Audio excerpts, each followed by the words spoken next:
بسم اللہ الرحمن الرحیم۔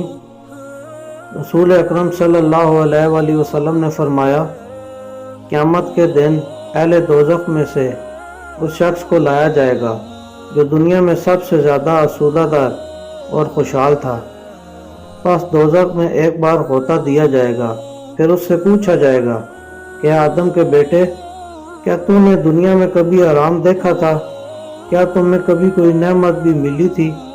وہ کہے گا کہ اللہ کی قسم اے میرے رب، کبھی نہیں۔ اور اہل جنت میں سے ایک ایسا شخص لایا جائے گا جو دنیا میں سب لوگوں سے سخت تر تکلیف میں رہا تھا۔ جنت میں ایک بار غوطہ دیا جائے گا، پھر اس سے پوچھا جائے گا کہ آدم کے بیٹے، تو نے کبھی تکلیف بھی دیکھی ہے؟ کیا تجھ پر شدت اور رنج بھی گزرا تھا؟ وہ کہے گا کہ اللہ کی قسم مجھ پر تو کبھی کوئی تکلیف نہیں گزری، اور میں نے تو کبھی شدت اور سختی نہیں دیکھی۔ بوڑھے والدین یعنی گھر میں جنت۔ 3 بار نبی کریم صلی اللہ علیہ وآلہ وسلم نے فرمایا، اس شخص کی ناک خاک آلود ہو گئی۔